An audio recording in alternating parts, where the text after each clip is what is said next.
Hey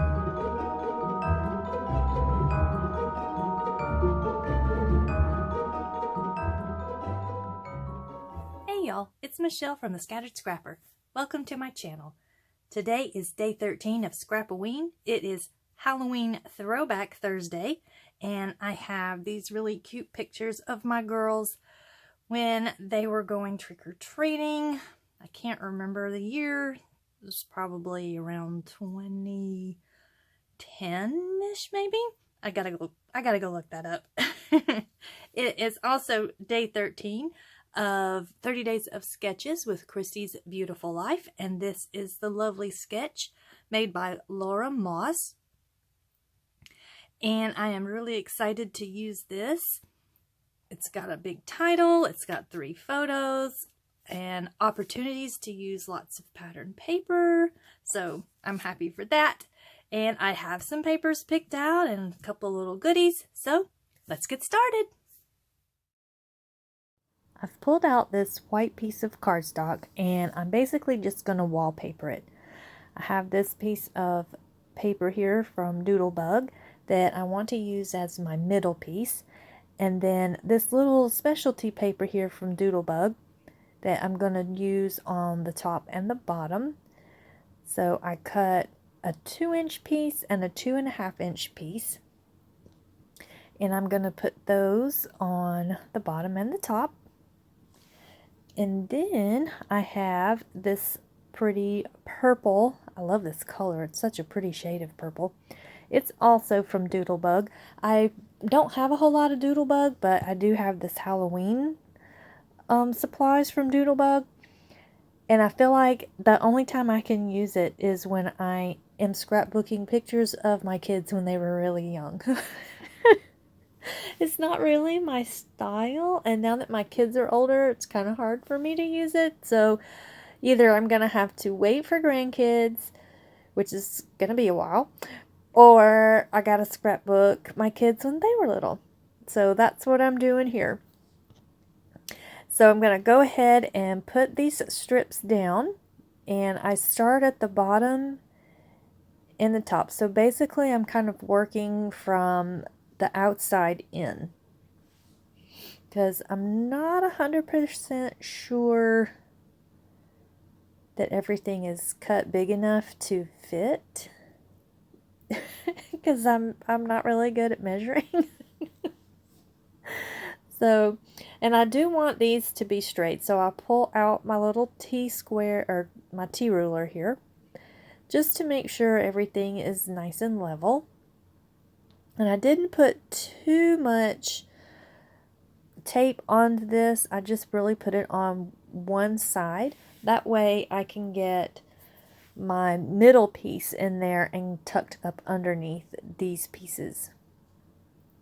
So I make sure that's nice and straight. And then I'm going to put the tape on the back of this. Look how cute the back of this paper is with all those little spooky trees.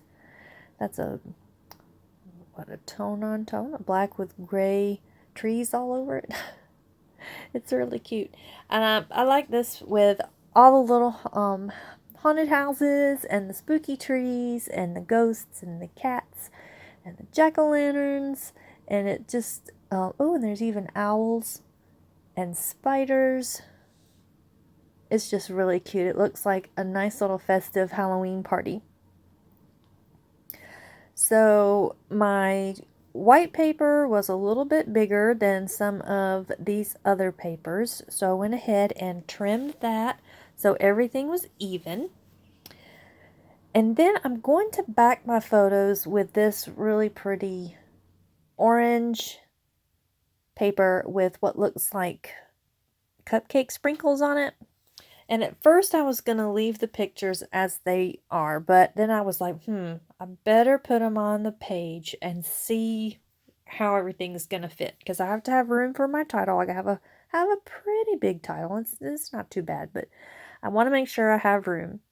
So I go ahead and trim my 3x4 pictures down to probably 3 3/4 by 2 3/4. And then I cut my mats to be 3 inches by 4 inches. So I'm going to just plop these down here. And I was really excited that I had these pictures in this sketch because it just fits so well, because I have the two individual pictures of my girls, and then I have that one picture that I'm putting up in the top right corner of both of them together. And I decided to title this one Ghouls Just Wanna Have Fun, because they are dressed up as, let's see, what were they called? I remember my younger daughter was Katrina, I think. Gosh, now I don't remember. But I know they went to like ghoul school instead of high school. Monster High, that's what it was. They're Monster High characters. And they're looking so cute. So I went ahead and played off of them being ghouls from Monster High. So I have Ghouls Just Wanna Have Fun. And I get that down. And I've got these stickers here. And I'm not really sure what collection all these are from. It's from several different collections. But these stickers don't have a name on them anymore. Looking to see if it's on there. Nope. It's not. So maybe, I think one of the papers was Halloween Party or something like that. So maybe that's what these are from. But they do go with this paper that is my background, because these little trees are the same little spooky trees. So I'm going to put them in all the little places that the sketch calls for, except in that top right hand corner. I'm not going to put anything on the left hand side of my photo. But here I'm just looking for a spot for some things. I'm trying to build up my clusters just a little bit. So there's these little round bunting type things, and I put one in the bottom left that says October 31st, and then I just have that little blue one up at the top. They're so cute. They look like little party decorations. And I put a bigger one behind the tree in the center, and then a smaller one to the right of it. And then I'm trying that pumpkin next to it, but I didn't like the jack-o'-lantern there, so I went ahead and put it down on the lower left.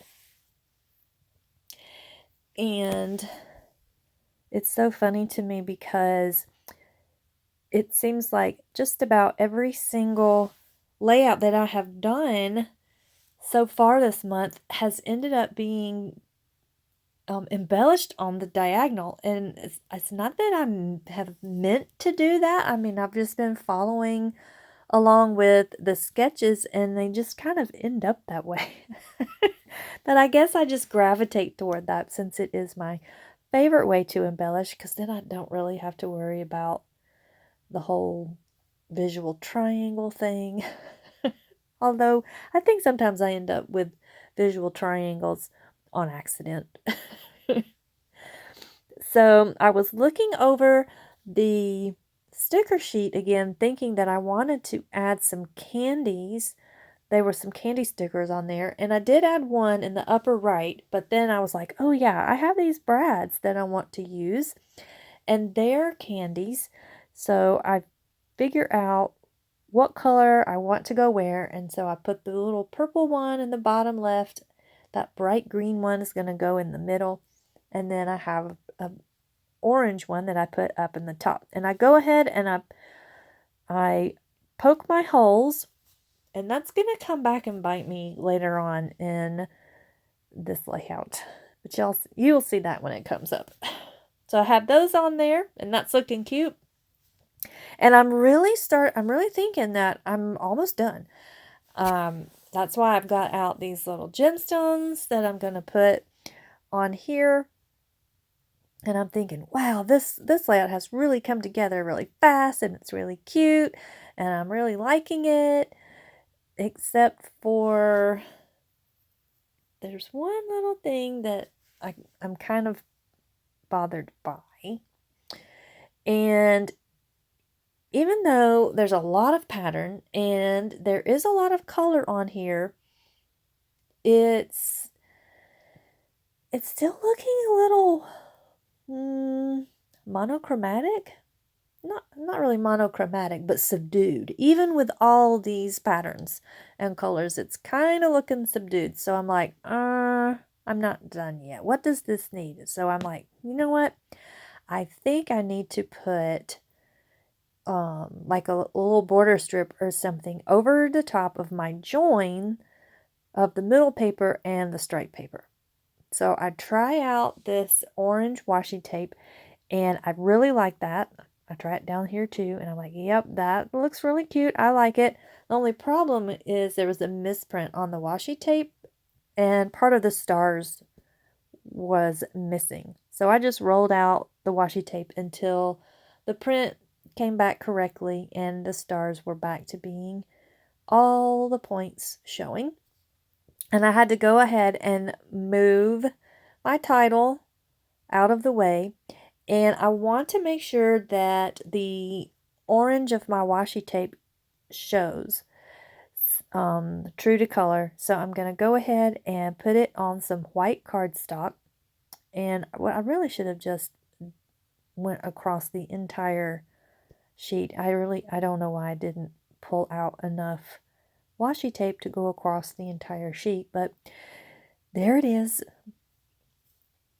So I trim that down and I get a couple more pieces done, and I'm going to go ahead and put some tape on the back of there so I can put it down, tuck it up underneath my photo and make sure that it is even with the edge.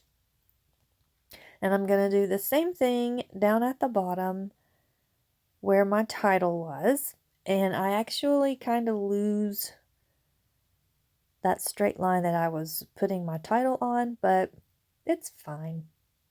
It looks cute just even without having that line for it to sit on. So here is where the poking those holes comes back to bite me. I have to kind of take apart my clusters so I can put this washi tape up under there. So I get that done. Make sure it's at least somewhat straight and hopefully level. And I had to go ahead and I had to do the same thing in that bottom left corner and even repunch the hole. So I'm going to go ahead and glue down everything with some wet glue because that stripe paper has glitter on it. And I go ahead and I glue down all my letters for my title. And the last thing I'm going to do is use my mica stain. I love this stuff so much. I'm going to use the purple. That's this one here. That's the fortune teller. And it is a really pretty vibrant purple. And it is so shimmery. Even though there's this glitter on the specialty paper, there's not enough shimmer. I need more. So I get the green. Oh my goodness. No, the purple. The fortune teller color down. And then I'm also going to use the burning ember. It's such a pretty deep orange. So it kind of goes with the deep orange of the windows of the little houses here. And let's see. And I think the one thing I have left to do is I still need to trim my tree branches off in that lower left-hand corner. And also I have found that this mica stain does not really like to dry on top of washi tape. So I went ahead and wiped off the little splatters that was on the washi tape. And that is going to do it. I hope you've enjoyed this video. I hope you are enjoying your October. And I will see you tomorrow for Freaky Friday, where I'll be working in my October daily. Bye-bye.